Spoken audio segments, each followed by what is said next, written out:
where one was the original thing. Bulk of my work kind of came around probably after the Christmas break. So like January to March, which I don't recommend. Start working on it earlier than that. um, my portfolio, like Karen said earlier, I didn't do any of the like extra steps that you can get from Karen and port prep and stuff. I just kind of took the camp and then went off on my own, which was really good because I got to see like what a portfolio should look like and what should be included in it, as well as like what the schools are looking for. But I think the biggest thing with my portfolio was my ideas rather than my like actual artistic ability.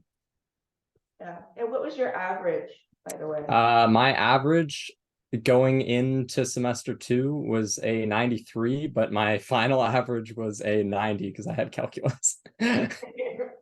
Okay, thank you, bud. Let's see, next person. I don't know. Adrian looks like he's next on the list. So Adrian, tell us a bit about what you did to get accepted, and then we'll come back to you later to see what it's like to study at UBC. Yeah, so so I just completed my first year and at UBC. So it's a little bit foggy, the whole process, because it's so much work, right? That the days kind of blend into each other at the start. But if I can remember correctly, I think my average was 93 or 94 by the end of the year. And then I think I started working on my portfolio. Well, I technically started in the summer around like August, but I really kind of started doing the projects in September. And then as like the months progressed to the due date, which was like I think mid-February, like February 15th or something, I really ramped it up. Yeah. And where did you all get accepted? So yeah, I applied to 5 universities. I applied to UBC, U of T, Ryerson, Waterloo, and McGill. I got accepted to all of them except for McGill. I got waitlisted for McGill. But yeah, in the end, like McGill was in my top 3, but it's fine. Yeah. And so we're looking forward to hearing more about UBC when we come back to you. Yeah, for sure. Yeah. What was your process before getting accepted? What did you do to prepare? Are you talking about in portfolio?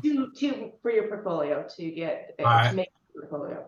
Yeah, so to make the portfolio like kind of as easy as possible, I tried to do as much research as I could on what the ideas I wanted to present and what kind of like material or kind of subjects, ideas, any ideas I had. I first put them in the slides, and then I narrowed down the ideas to what is actually feasible, and then I kind of was just planning on like what kind of medium am I going to use and how I'm going to confront these. So really planning and researching helped me a lot to identify, because I think that's the hardest part, thinking about what you're going to do for your project. The execution part is also hard, but if you don't have a good foundation, your idea can take weeks to form, and while you're doing it, you could have something that you don't like at all and you want to restart. So it's really important to have a great foundation of what you're trying to create or you're trying to represent and express in your portfolio. What kind of support did you look for or find in people around you? Yeah, for sure. So I think I started talking with you, Karen, in like sometime in August. Or it was actually sooner. We worked with each other over the summer and started a little bit in the spring. Yeah. Just learning some drawing skills. Yeah. Yeah. We did. I did take a few courses on drawing, but I think what helped a lot. I also had, because I was trying to do some of my projects needed some industrial design drawings, so I did have who Karen recommended, somebody, Robert, I think I remember. Yeah, Robert was his name, who would help me draw like industrial design drawings and like walk me through how to make these interesting types of drawings. But I think what helped me the most was our sessions of just discussing my ideas and like where my progress is now. I think that was Yeah. the most, yeah. And I think your mom helped you stay a bit organized, and your dad helped you actually build some things. Like it was a family affair, as I recall. That might Yeah, be coming up for some of you. near the end, it was kind of getting really pressing. Like, I I remember one week I had to like finish 3 projects, right? And this is during the school year too, so I also had to like keep my grades up and everything like that. So yeah, my dad helped a lot. My mom always kept me kind of organized, and she was kind of the one who pressed me to, get things going with my projects. As I wasn't going to start in August, but I wish I did. I actually started in August. The sooner is always the better. Yeah. But my dad really helped me like in the crunch of time just to get like the motivation, because there were so many times where I just like wanted to give up because I'm kind of a really much of a perfectionist, and so it was just like really difficult at times, and I wanted to give up a lot. But my dad like helped me power through it, and yeah, in the end, it was to the last minute that I submitted everything, which is not good for your health, but. No, but you prevailed, and you were accepted to all of them. It took a lot of I prevailed miraculously. It surprised me what you ended up making. It was amazing. So thank you for sharing that. We'll come back to learn more about UBC. And then we've got a couple of really creative brothers here, Josiah and Elijah. I'm curious to hear a bit about your process, because you did several things, and you and your mother had planned over years that you wanted to do this. And so it'd be interesting to find out what steps you and your mom took to sign you up for various programs to help you get accepted. Emma, could you switch to who wants to talk first, Elijah or Josiah? Sure, I'll talk first. Josiah go? Okay, thank you. Yeah. So tell us a bit about your process. So these guys did work with me over several years, but there's a lot of other things you guys did too. And of course, we're interested to find out, where did you apply? Where did you ultimately get accepted or choose to go? Because you made more than one type of portfolio.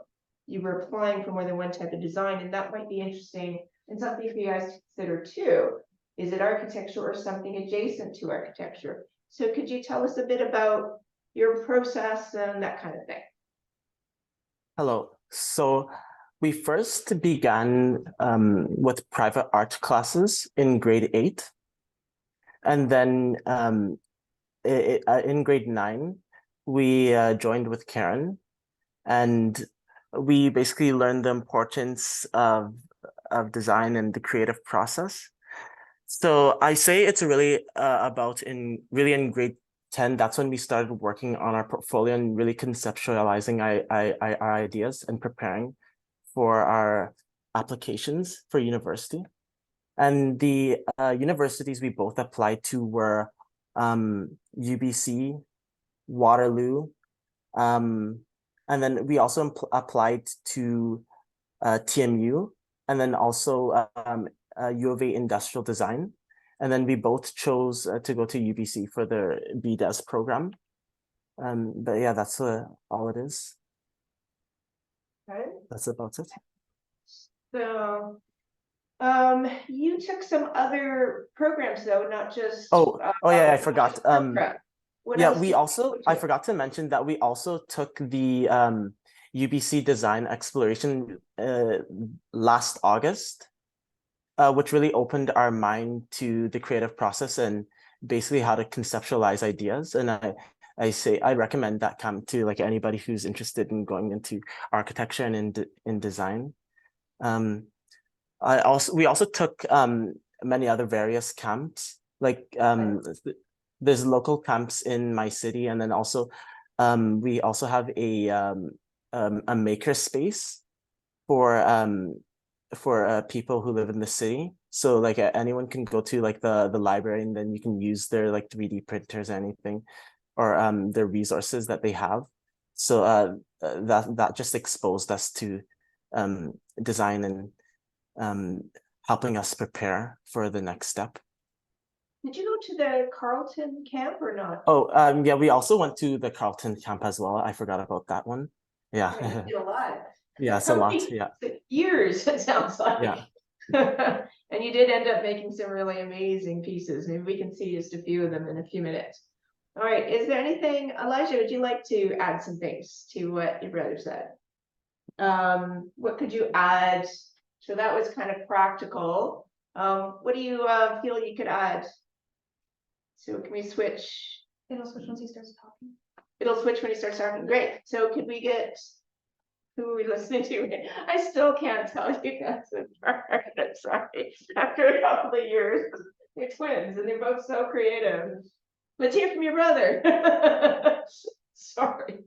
Can we switch? You might be muted. Can you unmute yourself? Give him your headset.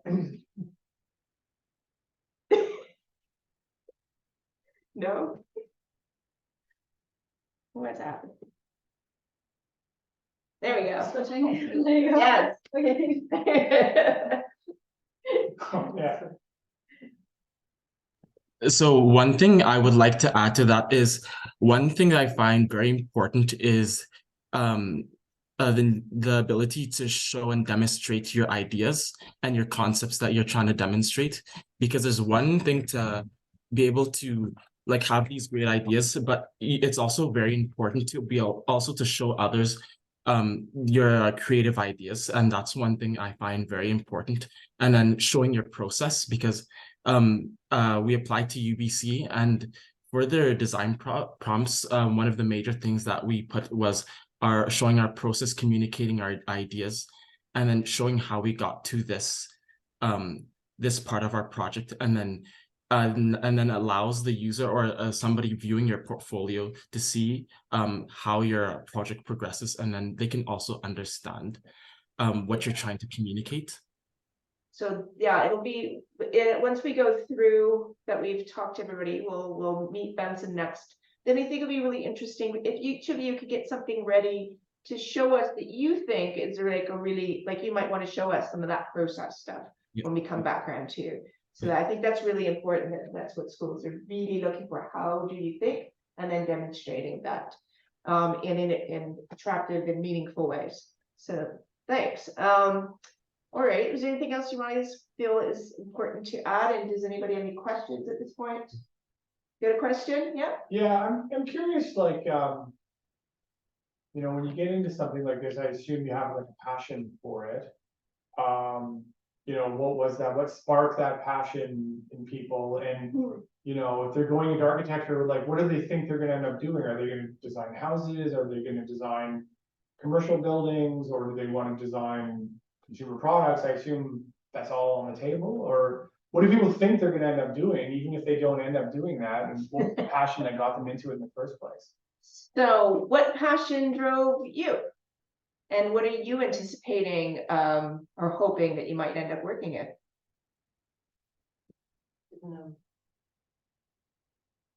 Who might? Can you answer the question? Who's? I think we did. Doesn't know that you're talking. Yeah, I know. Can you hear me? So let's see who's who is this? Okay, Josiah. Is that Josiah that's sitting there? Yeah, could you just repeat that question again? Yeah, so you were wanting to know Like what your passion is, what sort of ignites your interest, and where are you hoping that might take you as far as a career? What area of design are you hoping your education might take you to? Well, for me, the reason why I'm interested in design is because it allows me to express myself and also my creativity. And in the future, both me and my brother are hoping to start our own design practice, where we create product design, furniture design, small scale architecture, and then as well as the architecture is also tied in our culture. So in the future, in my tribe in Ghana, West Africa, we want to design the palace there, with the chief as well there. So yeah. Cool. Yeah. Great, thanks. All right, thanks for sharing that. Maybe as we continue to go through, we could hear other people's passions and what drives them and what career they might be interested in. Can we hear from Benson next? Benson, Yes, turn your ma'am. mic on. Oh, So tell us a can bit we- about your process and where you applied, where you got accepted. How long have you been working on this and what kind of programs did you take to make your portfolio? Okay, so for Canadian schools, I applied to U of T, TMU, UBC, McGill, and then for SFU, but there's no architecture for that. And for UK schools, I applied to Bath, Manchester, Sheffield, and UCL. And for American schools, I applied to Harvard. I didn't get in Harvard, UCL. I got an interview for UCL though. And UBC architecture, I got in like their arts, but yeah. So anyways, I decided on studying architecture at University of Manchester. So it's in the UK. And basically I started my portfolio I'd say in grade 11, the start of grade 11. And the summer of grade 10, I also took the UBC Design Discovery course, which yeah, I'd suggest as well. It gets you it kind of allows you to practice, you know, a sense of architecture and what it's like to design stuff, and it gets your mind going. So I think that was pretty good as well. I'd suggest start off your portfolio early if you could, because since if you have more time, I think you'd be able to have less stress and be able to think about ideas more creatively. Because oftentimes, stress kind of makes us more, you know, worried about the portfolio instead of allowing us to express ourselves in a sense. I also had a Surrey district program. So it was Emily Carr University, the art university. I was able to have basically a kind of program there as well, which helped a lot, and as well as Port Prep, of course, with the architecture camp here. My average was 97 in grade 11 and then 96 in grade 12 year. And yeah. So I'd say one thing for my portfolio was I think presentation is also important. The way you're able to present your work, because I think when I first started, I was laying out everything as the same size, but you kind of want one main focus on one page and, you know, kind of present your work well so the schools can understand what's important to you as a person. Thank you. So I think we've heard, no, we need Malak. Where's Malak? Let's hear from Malak. Hi, everyone. Okay. Okay, so I applied to, forgive me, I'm a little slow. It's like 2 in the morning right now where I am. So I woke up like an hour ago. Okay. I applied to Waterloo, TMU, think so? Yeah, Carleton and Laurentian. I got into all 4 of them, which is shocking because I wasn't expecting it. My process, let's see, I didn't really have a hard time thinking of what to do. I had too much, and it was a nightmare figuring it out how to reel my ideas in. And so Mr. Sam and Miss Karen helped me a lot with that, because when I think, my process is very emotionally charged. And I am a very emotional person. I'm an emotional wreck, if you will. So my art pieces range from like dark and moody to like sunshine and rainbows, and it was a mess. And just so much going on. Which is probably why Miss Karen says my portfolio is really different, because I have a lot of pieces that I'm not a very technical thinker when it comes to making art. I just kind of throw stuff on the paper and hope for the best. The amount of times I wanted to throw glitter on stuff just for the sake of sparkle, and Miss Karen was like, no, was a lot of times. But you know what? I think one thing that's really important to remember is that boundaries help a lot. And I last year I almost like threw up at that phrase because I hated boundaries, but when you're kind of boxed in on all four sides with rules of what you can't do and what you're allowed to do. Like the only way to go is up. I know that's so cheesy, but it forces you to make things that you never thought you could make before. And some of my pieces, I think one of my favorite pieces was probably the most restricted thing I had to make. And it was for TMU, previously known as Ryerson. And it was like a paper sculpture. And I remember working all day on this thing until 5 a.m. the next day. And it was basically, you had like a 17 by 11 paper, and like, I think 3 to 4 folds were allowed, 3 pieces of tape, and like 2 cuts, like not even cutouts. And you just had to make something that looked different on all 4 sides. And 3D work, like sculptures, is not my thing at all. So I had a long call with Karen to figure this out. And I made it on a smaller paper, and the ratios were different for the bigger paper. And then I spent more hours figuring out how to make that work. And then I had to photograph everything, and I had to be extra. So I took colored paper and I put it over the flashlight, and I added like different colors over stuff. Yeah. So, but yeah. And my inspiration for architecture, probably COVID, when we were like lockdown, quarantine, the forbidden times, if you will. And I saw a reel on Instagram about Toyota's Woven City. So they had like this project where they were going to create a smart city in Japan at the base of Mount Fuji. And it just blew me away. This was like the coolest thing ever. And everything was like automated, and AI was integrated into things. And the entire city was like eco-friendly, and it was built in a way where it enhanced human communication. And in a time where you could not leave your house because you could die, there was no cure or anything like that. It was really inspirational to me. And I guess it was just like the switch that, turned something on in my brain. I was like, yeah, we're going to do it. By the time you get into architecture school, there's no turning back. Okay. It's expensive. You've spent on tuition, on art supplies, on time and money, and you've lost sleep. So there's no turning back. You're going straight for it. And if you don't like it, get your degree and then do something else, because you don't want to waste everything that you've done before. I'm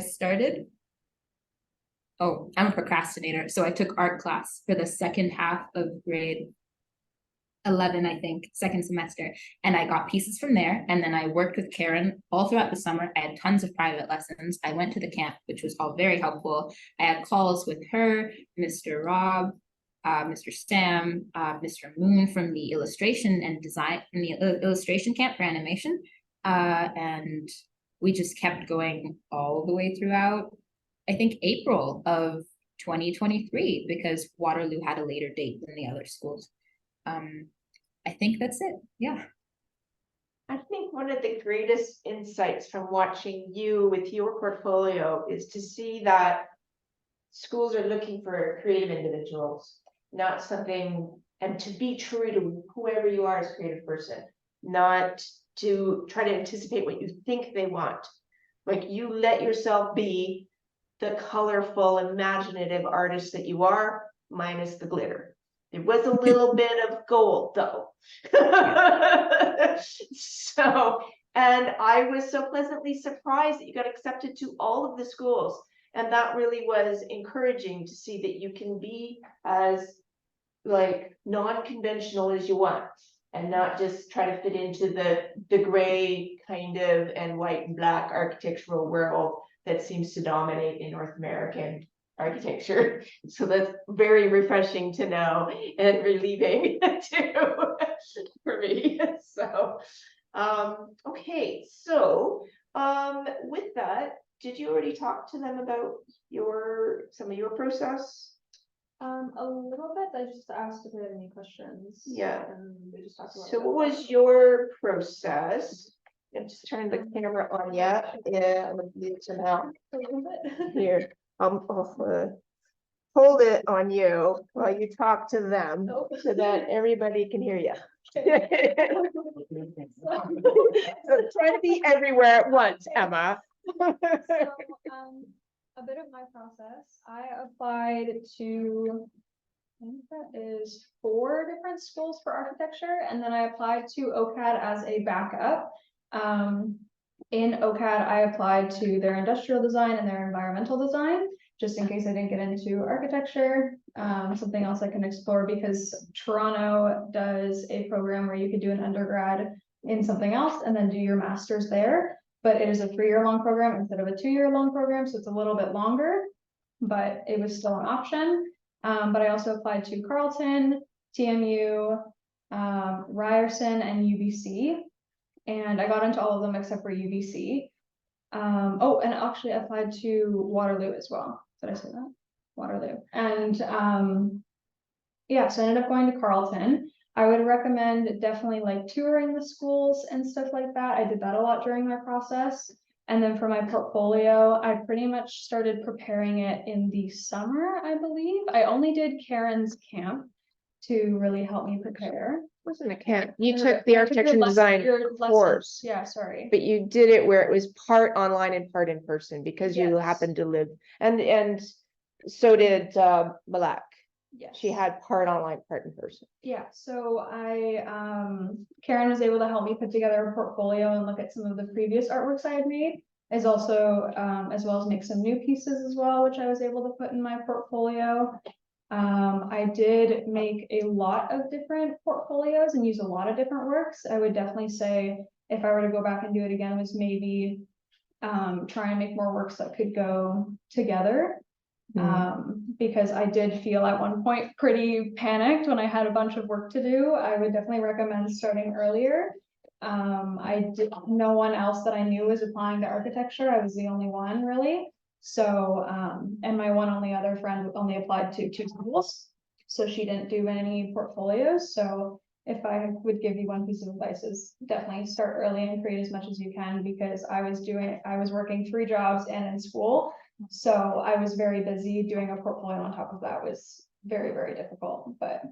So organization really helped you. What did you do Yes. to stay organized? I used a planner that me and Karen made together, just to organize, like I said, like the dates, what projects everybody wanted, and deadlines for when I wanted to have the work done. And I usually gave myself about 5 days to a week before that piece was due or part of the application was due. So we could go over it again and just fix up any minor little things that I might have missed, because you always miss something small that could really improve your project. Yeah, and then you made, and I think this is true for all of you guys. Most of you guys that I worked with on your portfolios anyway, they've been done. So, and I'm so glad that you learned enough at the camp to be able to do that so well. Can you put us back to grid view? So of all the students I did work with, we spent quite a bit of time. They made different versions of their portfolios for different schools. They tailored each portfolio to the different school. So there's a lot of pieces that can be used in more than one portfolio, but each school looks for something a little different. So that's something that you and your families are going to want to research and plan for. We still have the Gantt chart that Emma made that has a lot of that structure in it that we can share to help streamline that process. And I remember that Adrian had a different approach because you didn't like Gantt charts. It was in your style. You did something interesting with your mom, I think, to help organize you. So I'm kind of curious, since we're on the topic of organization, if I could hear one tip from each of you, because it's a lot to manage. There's entry essays, there's sometimes you have to make a video, there's all these different portfolios, there's creativity prompts for this school versus that school, different deadlines. Sometimes you have to write a précis or do a test. How did you organize all of that for you? So I remember, Adrian, you had an interesting approach that you and your mom took. What did you do to get all of that organized, since Gantt charts on spreadsheets wasn't your style? What did you do? I'm gonna be honest, I don't remember. You don't remember? Well, That's okay, I all. remember that you and your mom did something like, was either a big whiteboard or a whole bunch of Post-it notes on your wall or something, like something visual you could see. Does that ring a bell? Oh, I guess I might have done that. Yeah, I have like kind of like a weird wall where it's like it's a special coat of paint where it's kind of a whiteboard and I can like write stuff on it. And like I'm a very visual person, so I probably used it to like maybe organize my weeks or my months of like to see visually like everything. It's kind of like a mix of a mind map and a calendar in one, so it's really useful. So Yeah. if you can do something like that, I mean, I don't know, not many people have this kind of wall, but you can do it on a piece of paper. But just Yeah. having it there visually and like seeing it like every day really helped me get like keep on track and yeah, stay on schedule. Wait, so Ben, what did you do to keep yourself organized through all that? Me and my mom had a Google Doc where I outlined like every school that I had applied to, all of their websites, what the requirements were, when the due dates were, and everything like that, like all in order. So I knew I would refer to that. See like, okay, Laurentian has their portfolio due February 14th or something. I can't remember. And then they need a portfolio with like 15 to 20 pieces in it, and they need an essay or something like that. So then I could look at that Google Doc, see all the requirements that I needed, and like that would be my focus for day. Today I'm working on this or whatever, or this school or this portfolio. Yeah. Okay. Nice. What did Elijah and Josiah, what did you do to stay organized? So to stay organized, we made sure that we did everything early so that we'd have time to that you're not so stressed. So what we did was for our projects, we blocked off this time. So we're gonna take this amount of time to do this project, this amount of time to do this project.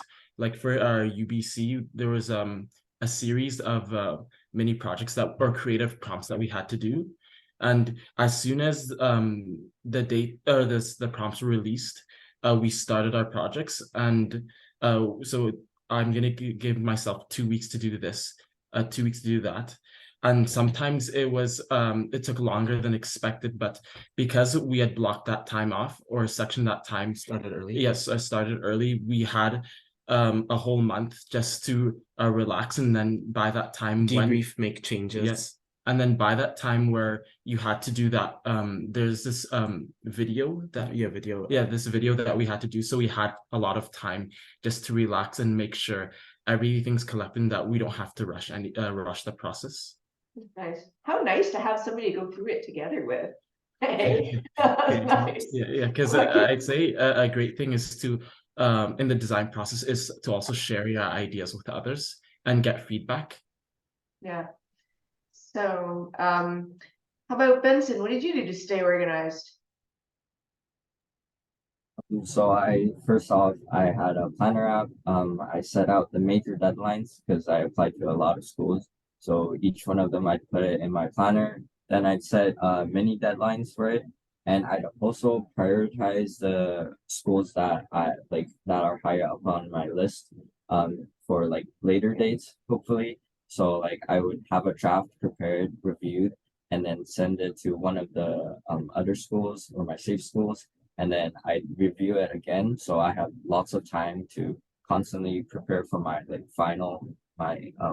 first pick, essentially first pick university.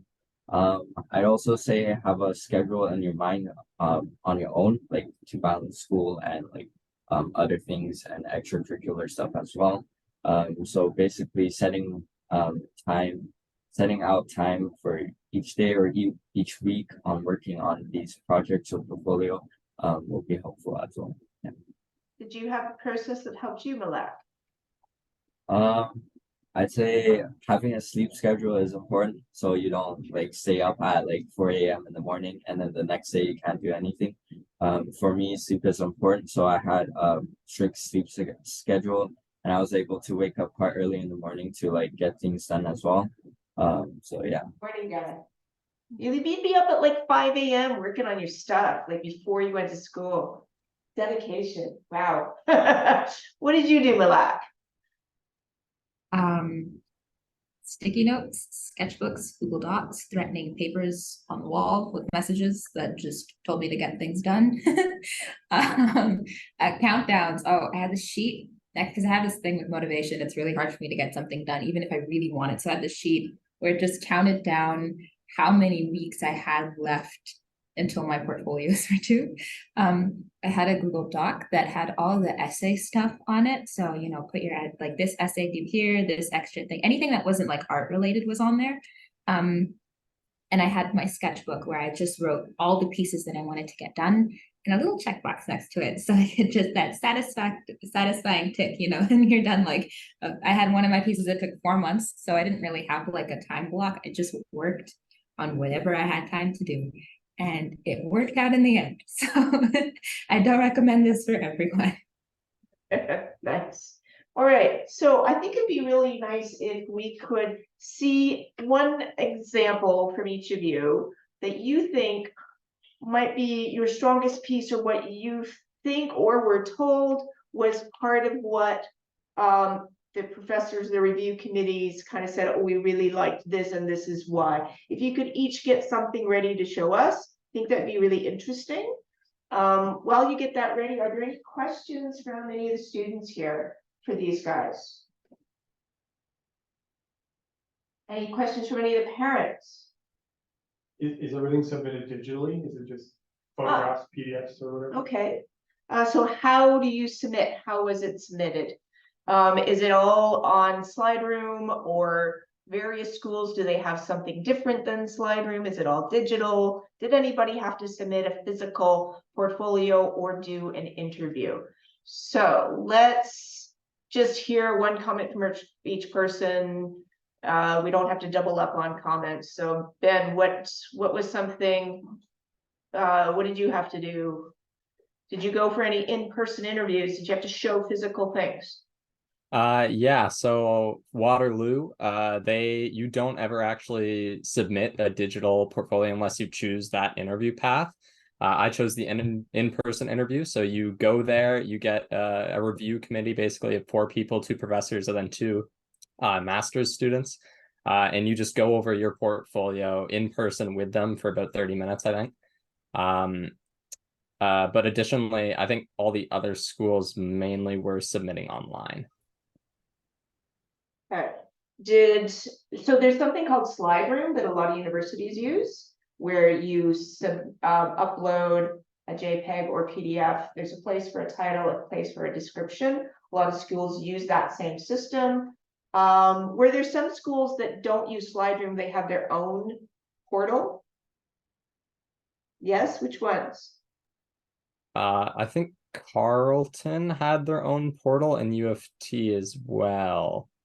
Nothing's nodding. What did you find in all of those many schools you applied to? I think there were like 2 slide rooms, and then I think U of T, TMU had like an applicant portal.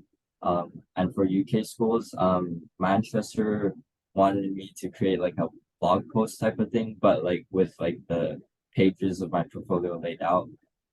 They had instructions on that, so it was fine. And then mostly applicant portals.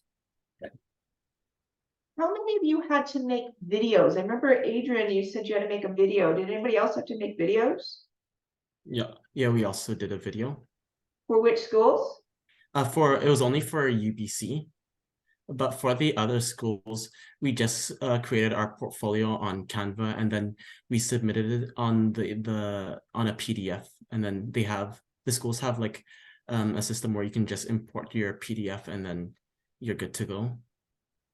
So Yeah, did they give you the option? Yep, go ahead. Sorry, yeah, I remember I had to do a video for UBC also, but also for Waterloo. That was a big video. That was like a 10-minute video I had to make. Because you did not go in person, or was that because of COVID? I think it was, yeah, COVID. I didn't even know there was an option to go in person. So I guess, yeah, it was probably because of COVID. Okay. Same. There was Okay. an in-person option when I applied. Yeah, because of COVID. Because of Oh, COVID, yeah. yeah. And what is the content of the video? What is the content of the video? For Waterloo, I forgot for UBC, so maybe the twins can chime in on that. But for Waterloo, it was, if I remember correctly, it was like I had to discuss 3 of my projects, and then what was it?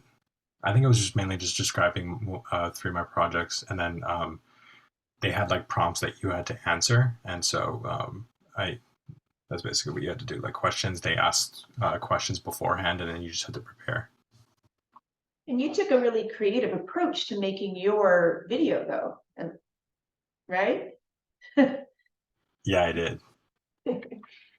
So he kind of screenplayed it, and there was all these little kind of nods to the film industry. Like he really tried to put a lot of creativity, not just to talk about your work, right? You added different scenes, the storyboarding, what you were going to do to make it be a creative video more than just the content. Yeah, I had to search up how to like edit videos and stuff like that because I'd never done it before. But basically, what I wanted to do, because like I didn't want to like, it's kind of awkward when it's just a video of you just standing around for 10 minutes. So for my 3 projects, I had like 3 different scenes, or 4 scenes. I had like an introduction and conclusion scene that was in the same place. But for the 3 projects, it was 3 different scenes, and they were taken like from like back then. I watched The Big Short, so I was inspired by The Big Short, and it was kind of those the cameos they had in the movie The Big Short, where it was like these like random cameos of Margot Robbie. And then I just like took inspiration from that and like kind of because the cameos were so out of nowhere and kind of like, I just decided to put my twist to my own video and be inspired by that and use that as yeah. I think it's a good idea to think of yourself as a filmmaker. If you have to make a video, don't just talk, like, yeah, you could, but why not make it another opportunity to show how creative you are? So I thought that was really smart. Okay, Sorry, I have a Yeah. question about UBC. I checked their website. They don't require portfolio now. They only ask for a creativity test. Was that something new? Like, was not Okay. that before? Or yeah, someone give some insight about what that creativity test is?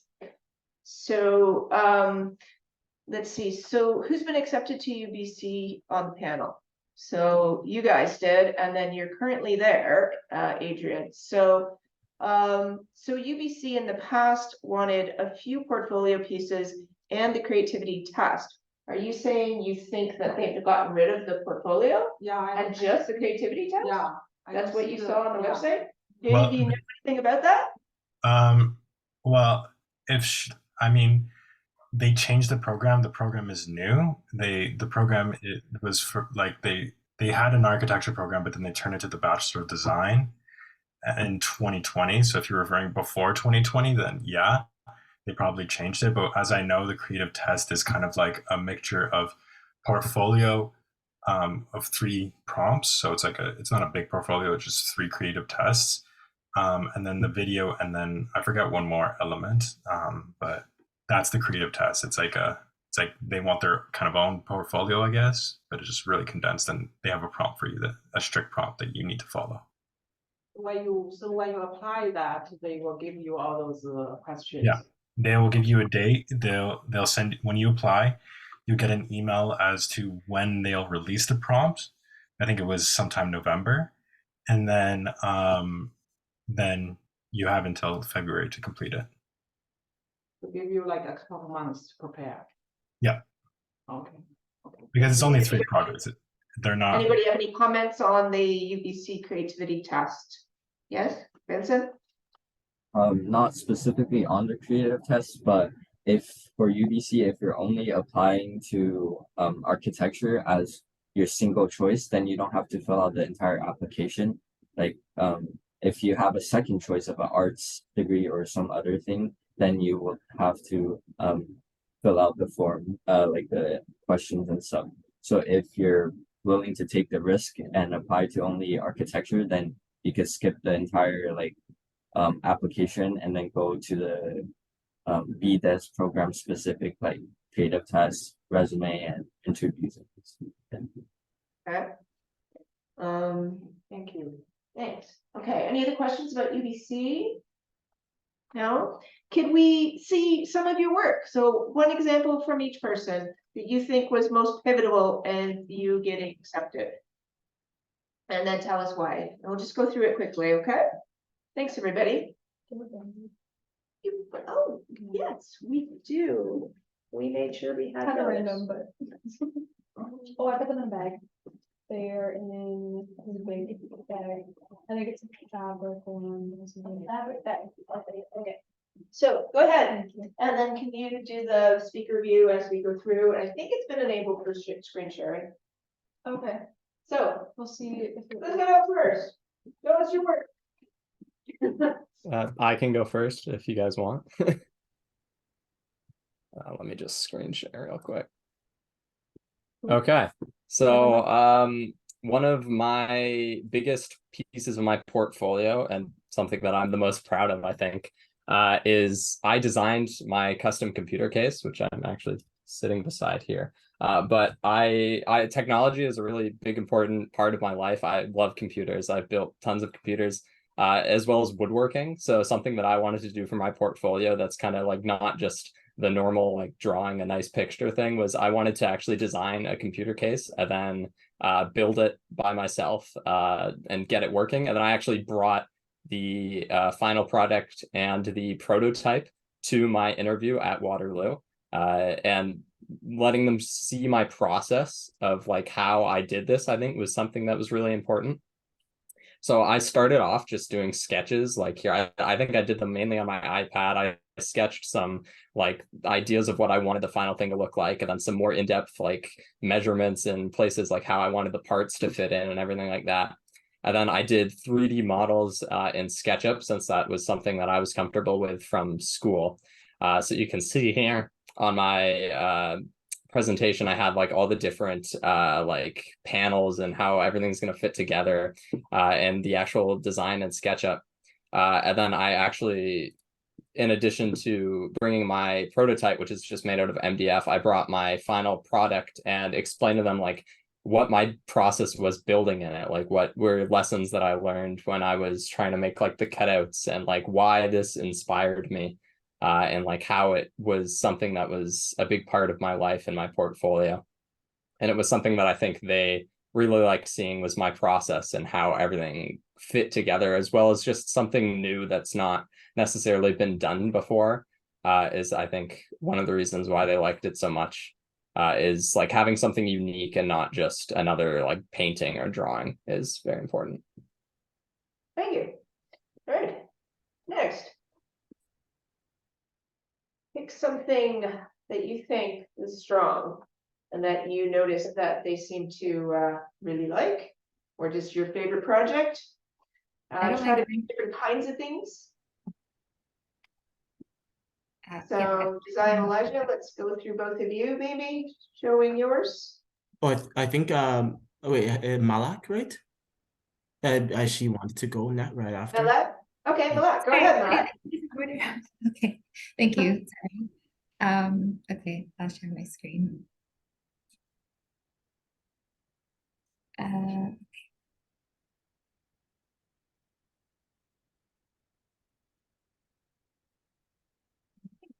That's that should be okay. So this is the piece that took me. Oh, let's just let that one fit me. Okay. So this is the piece that took me 4 months.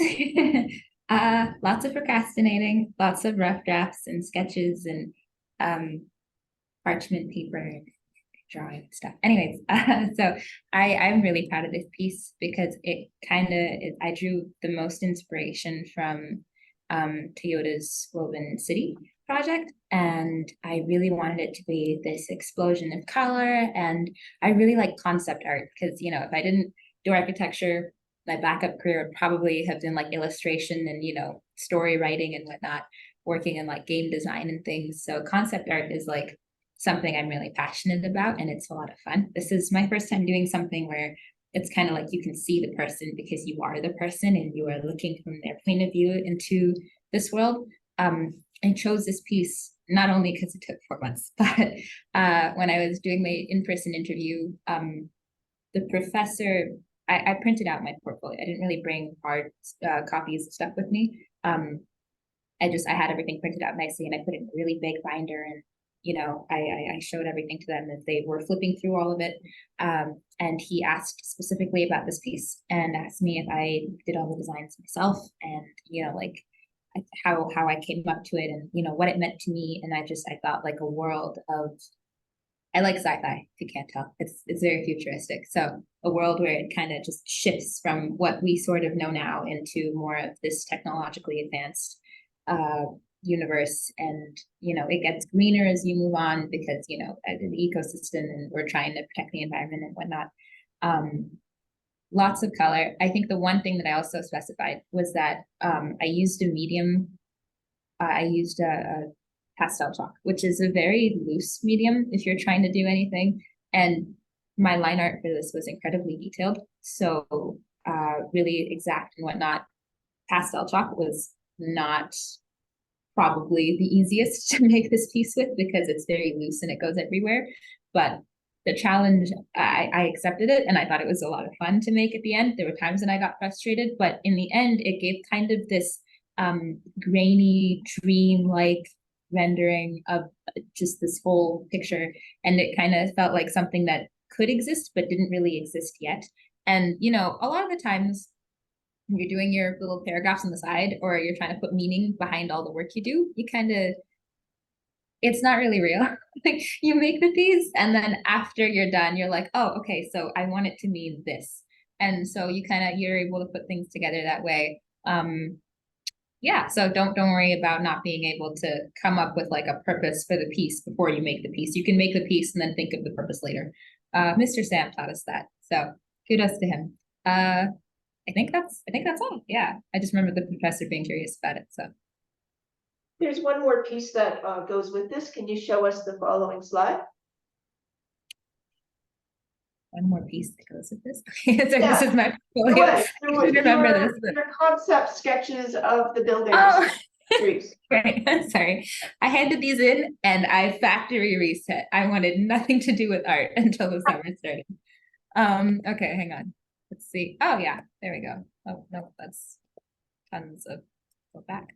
Okay, there we are. Yeah, so these are my concept sketches that I did after I made the actual piece by months, because Miss Karen and Mr. Rob said that they thought I needed something a little bit more technical to go with the work, especially because the architecture took a while to think of everything, and the floor plan, well, not floor plans, and the spatial planning and whatnot. So I inked everything out. I got Copics for this, which made me really excited because I got colors that I didn't have before. And I kind of just, I figured out color schemes, which I guess in more detail and whatnot. They also taught me how to do things like, this, forgot what it's called, but you just do the little squiggle in the middle and you can draw the inside and the outside, and, it kind of like the images correlate, how to make little bubbles and, draw attention to certain areas of your piece. Obviously like bird's eye view and like the side view. And basically just, they taught me how to make sketches of like architectural sketches of things that buildings and whatnot and plans, which I didn't know how to do before. So this was definitely a lot of fun. I had a lot of fun doing this part because I could just start using markers, which I really like to do. So I don't know if Rob is helping out this year, but if he is, you guys should definitely look through his sketchbook. He owes me one actually, because I got into the school that I wanted to get into. So I'll collect that sometime. Anyways, yeah, that's it. All right. So how about you, Adrian? What do you feel was a pivotal piece for you that helped you get accepted that you want to show? Should I show like my favorite piece or the one like my favorite of the ones that I played for UBC? Either one, whatever. Pick one. I don't know which one. If you want to think about it, maybe can we go to Josiah and Elijah then? Yeah, sure. While you think about which one you want to share. Yeah, sure. Sounds good. Okay, thank you. I'm hoping that you find it the mattering of what various students do, that they feel helps them get accepted. Are you guys able to see it? You're noticing layout and things as well, right? The presentation. Are you guys able to see everything? Yes. Okay, so this was my first piece for the UBC Creative prompt, and we were tasked in creating a lampshade. And for this lampshade, I was inspired by my time at the UBC Design Discovery Camp. And what I liked about the UBC's design program was how they placed the importance of nature. So in this design, I thought about how I could replicate and mimic the dandelion at the end of its life. And those little seed buds that they emit in that flow in the air. So I tried to mimic that in my lampshade by allowing the lampshade to emit light in all directions. And then in the next slide, I show how the lampshade works. So if you could actually see the lampshade right here on the left, you can see as you push your phone more into the lampshade, you can control the ability, or you can control the dimness of the light. So I tried to show that on the left over here. And then I'll try not to go too fast. That's good. And then the last section is basically how I came up with my design, and then how I also constructed it. And as you can see, I used like an internal frame structure to hold up the pieces up. And then I used five clear clear translucent panels. And then I rolled paper into thin tubes and then changed their sizes to create an interesting effect. And then I formed them into a circular shape to kind of create the ball shape as you see in the dandelion over here. And then over here is a little section view of how the light actually looks like, and how it function, and the internal structure as well as the outer frame, and how it creates this cool effect. And yeah, that's it. Yeah, that's part of what's required in the portfolio for UBC. That's part of the creativity test. They've been using the lampshade for a cell phone flashlight for several years now, and they want to see the final results, the lighting effect, and the process of how you designed it and how you made it. So that's those 3 pages. So those are actual requirements that they ask for.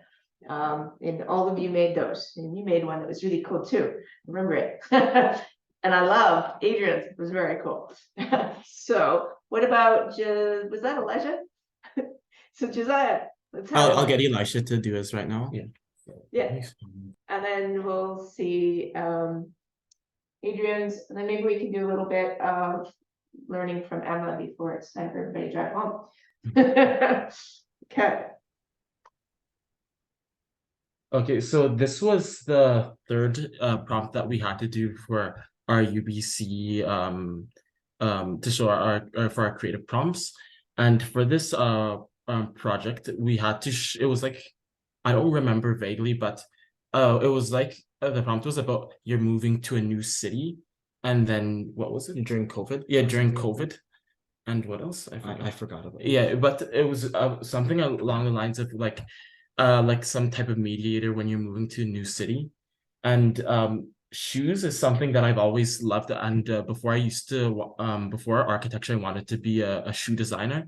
So this is one thing I wanted to go back to. And the main concept for this project was creating this shoe that you're going to a new city. This shoe gives you, it connects to your phone, and then it gives you the direction to where you want to go. Because one thing when you're in a new city, you need to know the directions. You don't know where most things are. So I show some of my concepts here, and then this is like the opening page, and you can see the shoe in color. And then over here, I show it in its urban context. So the green ticks say you are here. So it's like they're walking in the city, and then the shoes connect to their phone and tell them where they are. And then you can see that here. And then I show my process and how I came up with the idea and my concept sketches as well. Beautiful. I love your line weights. It's like gorgeous. The color and how you explain your design visually I love it. Fantastic. Okay, thank you. Yes. Thank you for showing that. Okay. You figured out what you want to show us, Adrian? Yeah, I guess I'll just show the lampshade. Okay. You have so many gorgeous pieces. I swear, I had tears in my eyes when I saw your portfolio. It was just like, wow.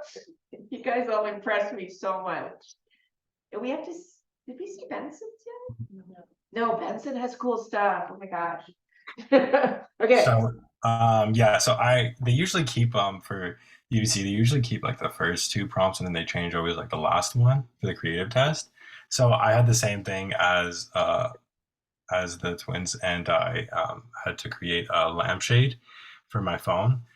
And this one I named it Newton's Sun because it was based on an architectural design. So it's basically like well, it's you basically put your phone in the little slit for when you put your flashlight, and it's basically supposed to be kind of like I said it here. Sorry. It's supposed to be a multifunctional phone-powered lampshade to use as your new nightlight and morning light, inspired by Etienne Louis Boulet's Cenotaph to Newton. So it's basically supposed to be like there's this function on your phone, and kind of like the first idea they came up with was I wanted to find a better way to wake up than just your alarm clock going off. And what I found is that natural sunlight is a good way to just wake up naturally. So if you can put, so there's this setting on your phone where you can put like when the alarm goes off, the flashlight turns on. And so with this concept in mind, when the alarm goes off, you're basically supposed to open this facing like this, like it's like a half kind of sun, and it's supposed to bounce off. This is an IKEA bowl, by the way, and it's made out of styrofoam and anything like that, and it's supposed to like twist and stuff like that. I'll get to why it twists and why it turns and everything like that. But this light is supposed to be like the light of the sun. That's why it's called kind of Newton's sun. And it's supposed to like wake you up. And so you can use, you can adjust Newton's suns in different personalized light intensities for specific purposes. Like I said, for like quarter at 315 degrees, it's for like a smaller light, adding like a focus. It's more like a focus light. So if you're reading late at night, this would be the perfect light. So it can only be centered on your page when you're reading. And there's like, I put all sorts of different descriptions for different types of angles of how you twist and the light variation. And then for my final page for this prompt, it was what is it made of and how did I make it and what were my inspirations? So I was inspired by, first I took during COVID, I took Harvard's Architectural Imagination course.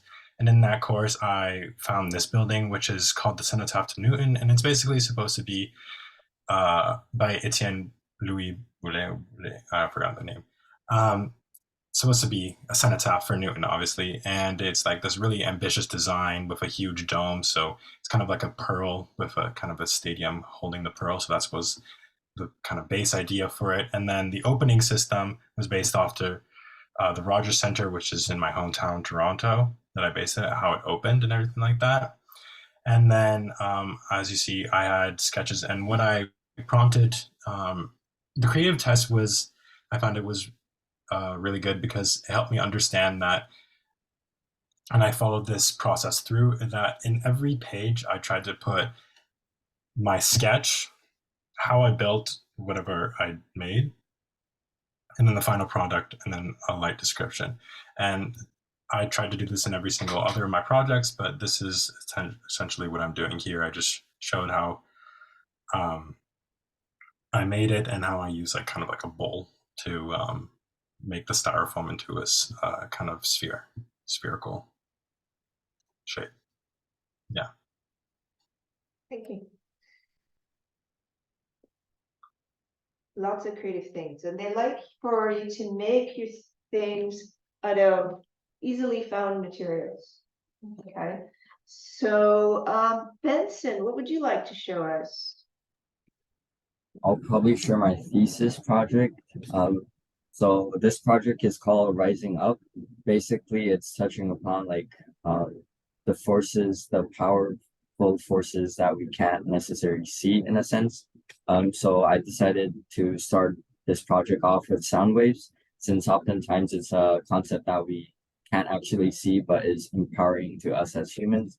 So I decided to use sound waves to create an architecture concept that kind of touches upon how people fight back against dark times or challenges, obstacles, all those type of things. So people rising up essentially to overcome challenges as a whole and as society. So I'll try and keep this short.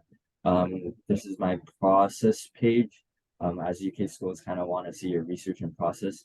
So I talked about how I listen to a podcast that kind of touches upon like rising up as an individual, and that's kind of where I got my idea. Then I went on to sketch a bunch of different concept sketches that kind of touches upon the idea of rising up, or to me, what does rising up mean? Then I selected the 8 better ones and illustrated them in Adobe Illustrator. Then finally, I started creating the models. So I started off with a paper fold and kind of designed that into more concept sketches, and then further on a sketch model, and then further on to the final concept and the final drawing. So you can see bottom right, the blue kind of represents the final shape of the building. And as well, one other project that was quite that the interviewers quite liked was the drawing on the right, Wave of Change, kind of talking about how people constantly work on themselves to move towards a destination sense as well. Yeah. Thank you. All right, so thank you everybody for showing some of your work. You can't think you can see the quality. That's one of the things I want, the wide range of different types of work, the quality of the work, the layout of the work, the visual presentation of their ideas is something to help inform you guys what's ahead of you. I think it would be interesting to hear from the 2 students who have finished first year.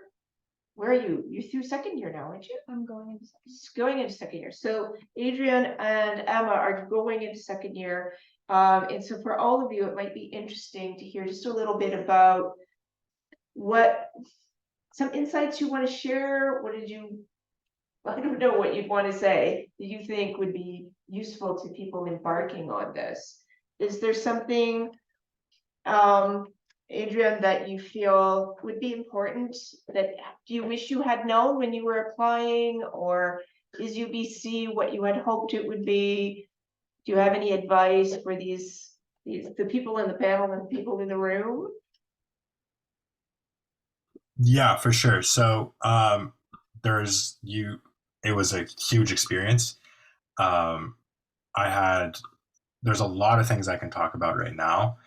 But the things I would press upon the most was, so going into first year was a challenge for me because obviously I'm from Toronto and I had to go all the way to Vancouver. So adjusting there was kind of difficult in terms of getting my routine together. And this is the thing that I would recommend the most. Is building a foundational, mentally healthy, and very productive routine before you go to university, and kind of trying to mentally stick to that routine as much as possible, even though there's a lot of social distractions. And that was one of the things I had such a great time at UBC. I had such great social connections and it was so wonderful for me. But I was kind of at the start, because of Jumpstart and everything like that, which is kind of like Frosh Week for UBC, I was kind of distracted and I didn't really set a routine while I was there. And I never really kind of had a routine all throughout both of my semesters. And I kind of felt it was really hard to stay up to date and to keep up with schoolwork. So yeah, my biggest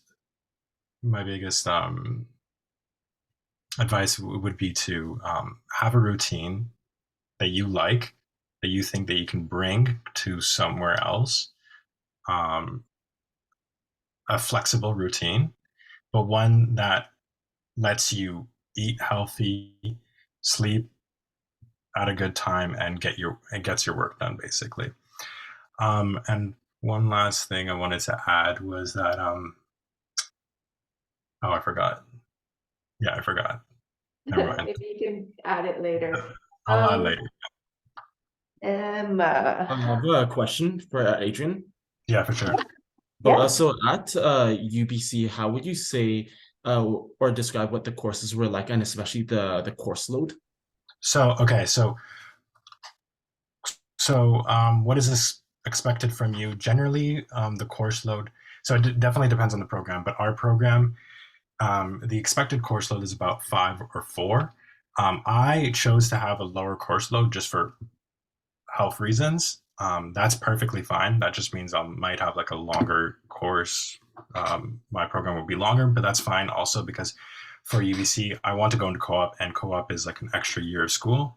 So already I knew I was going to have an extended year at UBC, but I've already accepted that, so that's fine. So if this is another, this is the thing I wanted to add, that if you want a lower, if it's too stressful, if it's too much, prompt for a lower course load. It's better to have a lower course load than having to do all of these courses and then ending up failing most of them.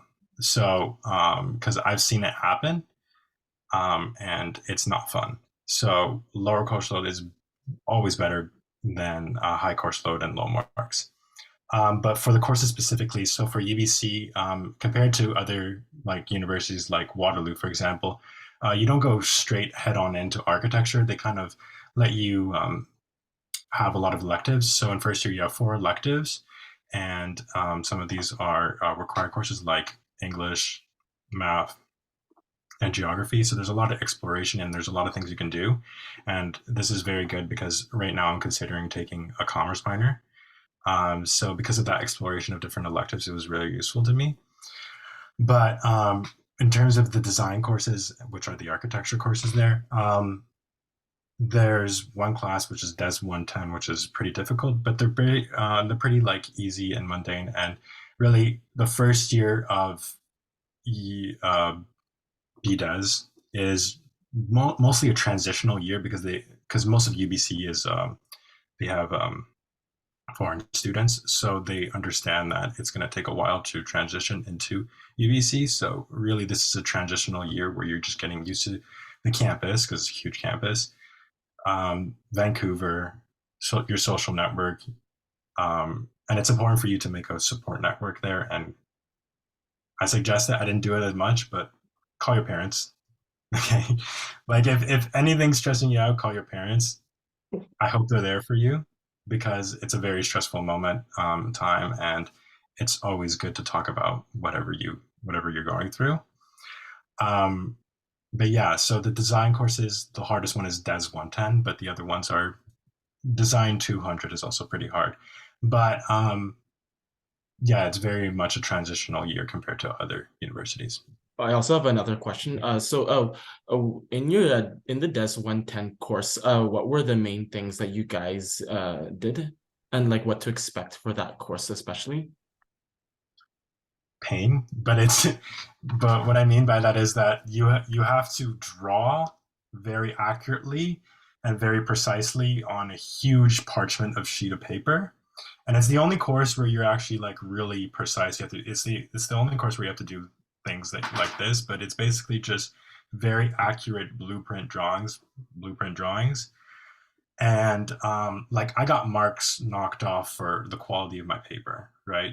And this is like a thin like see-through parchment paper, right? So it's a very like quality intensive, and like, are your lines straight? Are your letters straight? Because they always have to be the same width and everything like that. So that's what to expect. It's a lot of long nights and a lot of precision. And take care of your paper. Yeah, no creases, no smudges. Yeah. All right, how about Emma? Yeah, my school is pretty much the same with being very particular on your paper and stuff like that. We've had students have to redo entire projects because their paper was like not up to standard. First year is all done by hand. We do have a computer modeling class where we learn how to use like Rhino and Revit and stuff like that, but that was in second semester. So our entire first semester was just hand drawn with a drafting board, which is really nice.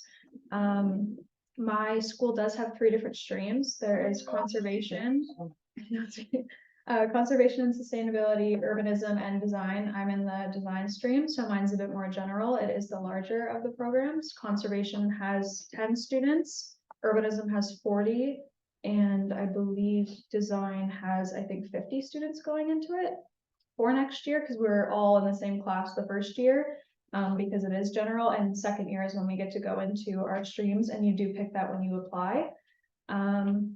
I really liked it so far. They were pretty particular. There are a lot of morning classes because your entire schedule for your first year is built for you.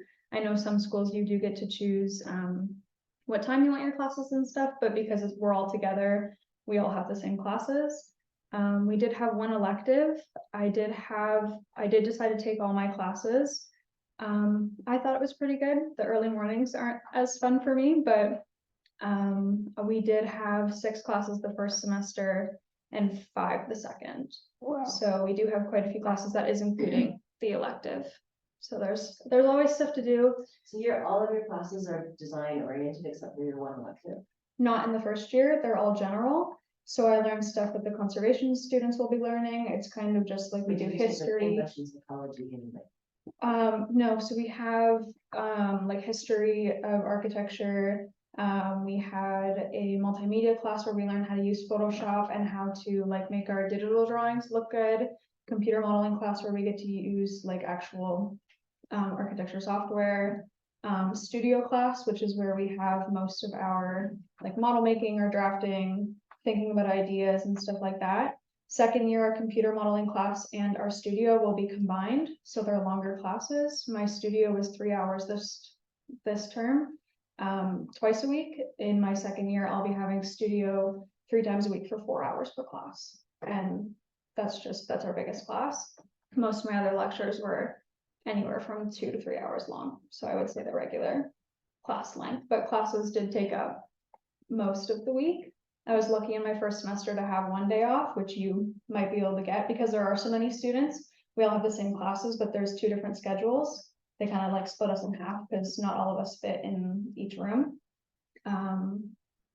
So I did have Mondays off first semester, but second semester I had no days off, except for weekends, obviously. But yeah, pretty happy, but it was good. So, I guess I'm just curious whether do any of you have just 1 word to 1 sentence of advice for these guys embarking on this journey that you haven't already said that you want to share, or something you want to show us before we say goodbye? Or do you want to have Emma join our call and show us, do you guys want to see the presentation Emma was going to show to this group, or do you guys want to go? So first of all, does anybody have anything further they want to say? Sounds like no. I see. Oh, I have one. Do you have any like 1 word to 1 sentence advice for our students and parents here? Well, I see some design advice. I'd say don't get frustrated that you can't produce your best work in a day. That's good advice. Okay. Yeah, design's Okay. really a process. Anybody else have anything to add? I'll add, pay a lot of attention to your ideas, not just like the actual drawings. Okay. Anybody else? Pay attention to detail. It's important. Okay. Anybody else? I think kind of a lot of people have repeated this, but I just can't stress it enough. Architecture is and design is a very different kind of program than other programs, and it demands a lot more organization than normal programs. So that's what I would say. Yeah. And then I'd say to add on to, I'd say really to think out of the box, because architecture is not just about, they don't want to just see you like just drawing a house. because it's just more than that, and they want to see you coming from a different perspective and what can you add. Yeah. Okay. So Emma wanted to show us a little bit of information. Do you guys want to see that and have Emma join the call? Or do you guys want to say goodnight, especially for poor Malak in the middle of the night? Oh, she's gone. Okay. So, or Benson, I don't even know. It's in the morning where you are, right? Anyway, so does anybody want to see that, or do y'all want to say goodbye? Yeah, it's getting late. 8:05 already. Yeah, probably should say goodbye, right? Okay. All right. Thank you, everybody, for sharing your insights. It was really great to see all of you, and congratulations. I hope that you will enjoy your first year and survive and enjoy. And I know you feel really passionate that you totally enjoyed it, didn't you, Emma? Yeah. Good. Well, thank you, everybody. Congratulations again. And so I'll say good night. Did any of you have a question before they say goodbye? I actually have one. One question. Okay, what do you have? So I was wondering if registering for classes as like a first year was a nightmare for any of you guys either. But I kind of also realized that like your first classes are also just handed to you, right? They give you like a bunch of courses that you have to take. But like as for electives, I think electives were mentioned, like we're signing up for those an absolute nightmare as a first year for you guys as well. Because I remember for me, I was at OCAD and they do this really backwards thing where the priority in which you gain access to actually registering for classes is like the fourth years get access to registration first, and the first years get access last. So yeah, I could add on to that because it's like my second, I guess, year, because I've already registered for my second year courses. For UBC, it's very complicated. They have a pretty complicated website to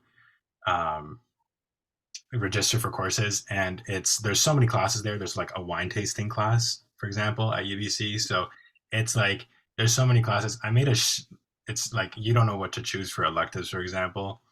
I made like this year, and it was really useful. I made a sheets, and it's the same thing for us. We have a priority list. So for us, though, it's first years and fourth years have first priority, and then second years have like last priorities because fourth years need to graduate. So they need those courses of whatever they missed. That's why it's built like that. But for me, what I did to help alleviate like from my brain from like exploding from all the courses and trying to decide what electives, because for us, for UBC, it wasn't really, we didn't have like an SCT or a standard timetable, or I mean like kind of they give you the courses. I mean, they kind of tell you when to do it, but you don't know when to put in your schedule. And also UBC is a huge campus, so you want to take into account walking distance because it can take 20 minutes to go to another class sometimes, very rarely, but it has happened. So and like the time you want it. So I made like a sheets of like, I went through all the courses and I just like found stuff that were interesting. And then I kind of narrowed it down to what I want. And I divided them into sections. So it's a pretty complicated process, but for me, it helped a lot to organize what courses I want to take in the future and what I need to take right now. Great, thanks. All right. Well, thank you, everybody. Thanks for your time. I really appreciate it. And I hope you enjoy next September. It's coming soon. And good luck moving to the UK. Yeah, maybe you get homesick. Please. Or either BC or Taiwan, right? You're kind of in the middle. All right. Thank you, everybody. Bye for now. Stay in touch. Something I want to add real quick is if anyone in the room is interested in Waterloo specifically, I'm going to put my email in the chat. And if in the coming months or whatever, you want to email me any questions about the process, because it is very long and there's a lot of different steps to it. Like you have to go through the first application process, then like the précis writing, the in-person interview, making your portfolio and everything. It can be a lot. So if you have any questions with that, feel free to email me at the email address. I'm going to put it in the chat. Yeah. Appreciate that. It's really nice, bud. I'll Thank you. add mine as well. So for Yeah, I UK can schools, do yeah, you could probably. Sorry, just make sure it's the second one. I spelled it wrong first time. Oh, okay. All right. So, thanks, everybody. Good night or good morning, wherever you are. Thanks. Bye. Thank you. All right. And that.